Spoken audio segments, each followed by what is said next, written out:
اور اللہ کے رسول صلی اللہ علیہ وآلہ وسلم نے فرمایا، بخاری شریف کی حدیث ہے، دینے والا ہاتھ لینے والے ہاتھ سے بہتر ہے۔ آج اگر ہم تاریخ کا مطالعہ کریں تو جس زمانے میں مسلمان دنیا کو کچھ دینے والے تھے، اس زمانے میں ہم کو عزت ملے، شہرت، مقام اور مرتبہ۔ اور جب ہم نے دنیا کو کچھ دینا بند کر دیا، علم، فکر، تہذیب، اخلاق، ہمارا زوال شروع ہو گیا۔ آخر آئیے تاریخ میں چلتے ہیں۔ مسلمانوں نے اندلس، جس کو اسپین کہتے ہیں، اس پہ تقریباً 800 سال حکومت کی،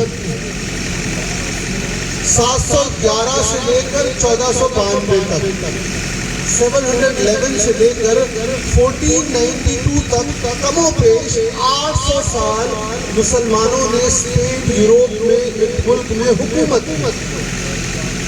اس زمانے میں یوروپ میں تاریکی کا دور تھا، اندھکار کال تھا، انگلش میں ڈارک ایجز کہتے ہیں۔ یوروپ کے بادشاہ، پادری علم حاصل کرنے کے لیے اسپین، اندلس آیا کرتے تھے۔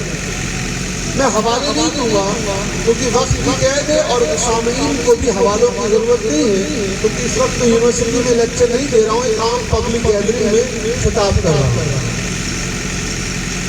اور اس زمانے میں پڑھا لکھا اس کو سمجھا جاتا تھا جس کو عربی زبان آتی تھی۔ یہ قید صرف مسلمانوں کے لیے نہیں تھی، عیسائیوں میں بھی اسی پادری کو عزت کی نگاہ سے دیکھا جاتا تھا جس کو عربی زبان آتی تھی۔ اس کی وجہ یہ ہے کہ تمام سائنس، جغرافی، کیمیا، یہ تمام کتابیں عربی زبان میں لکھی جاتی تھی اور ان کتابوں کا لاطینی زبان میں ترجمہ ہوتا تھا۔ تو یوروپ کے محققین نے اصول بنایا کہ ہم ترجمے والی کتاب کو جو پڑھے گا اس کو سیکنڈری لیول دیں گے، اس کو ثانی درجہ دیں گے۔ جو اوریجنل اصل عبارت کو پڑھ سکتا ہے اسی کو ہم بڑا عالم مانیں گے۔ لہٰذا عربی زبان جاننا یوروپ میں آج سے 800 سال پہلے علم کی نشانی تھی۔ یوروپ کے پادری عیسائی عربی زبان لکھتے پڑھتے کتابیں لکھتے۔ دنیا کو ایک چشمہ لگاتے ہیں ہم، it was invented by a Muslim scientist ابن حیثم۔ دنیا کو چشمہ مسلمانوں نے ایجاد کر دیا۔ گھڑی، پینڈولم کلاک مسلمانوں نے ایجاد کیا۔ جب تک ہم دنیا کو کچھ دیتے رہے، دنیا ہم کو عزت دیتی رہی۔ ہمارے سماج میں دو طریقے کا زوال آیا، ایک علمی اور دوسرا اخلاقی۔ میری گفتگو آج اخلاقی موضوع میں نہیں ہے، علم اور پھر اس کو مدرسے سے جوڑنا۔ لفظ مدرسہ ہم سب استعمال کرتے ہیں، میڈیا میں اس کے خلاف ایک ہوا کریٹ کیا گیا ہے۔ مدرسے میں کیا ہوتا ہے؟ مدرسے کے لوگ پچھڑے کیوں ہیں؟ ایک ہاتھ میں قرآن مجید دے دو اور ایک ہاتھ میں کمپیوٹر دے دو، اچھی بات ہے، لیکن ہم دوسروں کو بتانے سے پہلے کیا ہماری قوم اور جماعت کے وہ لوگ جو کام کر رہے ہیں ان کو مدرسے کے بارے میں کتنا معلوم ہے، اس کا ہم نے محاسبہ نہیں کیا۔ اسی احساس کمتری کے چلتے آپ یہ سلوگن سے سنائی دے گا، مدرسے میں آج تک کتنے ڈاکٹر بنے ہیں، مدرسے میں آج تک کتنے انجینئر اور IAS بنے ہیں۔ یہ دوسروں کے اعتراض کے بعد میں خود ہماری قوم میں یہ سوال اٹھنے لگا ہے۔ لیکن ان سے کبھی پوچھئے BA کرنے والے بچے نے آج تک میڈیکل ڈگری کیوں نہیں حاصل کی؟ جو لڑکا BCom کالج میں ایڈمیشن لیتا ہے، کامرس کالج میں ایڈمیشن لیتا ہے، وہ انجینئر کیوں نہیں بن پایا؟ تو لوگ ہنسیں گے، کیسی بیوقوفوں والی بات کر رہے ہیں آپ۔ جو کامرس کے کالج میں داخلہ لیتا ہے وہ تو کامرس پڑھنے کے لیے ایڈمیشن لیتا ہے، وہ انجینئر کیسے بن جائے گا؟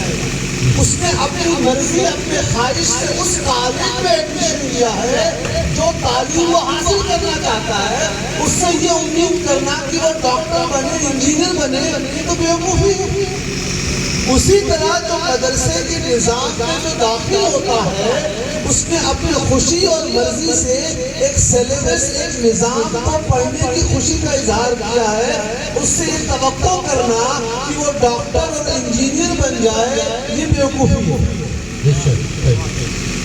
مدرسہ عربی ورڈ درسہ سے بنا ہے یعنی جس جگہ پہ درس دیا جاتا ہے جہاں تعلیم کی باتیں دی جاتی ہیں اور اس میں قید نہیں ہے کہ وہاں صرف صرف نحو اور قدوری اور شاشی سکھائی جائے. یہ کوئی قید نہیں ہے کہ مدرسے میں صرف مذہبی تعلیم دی جائے اور یہ تصور اسلام میں تھا بھی نہیں.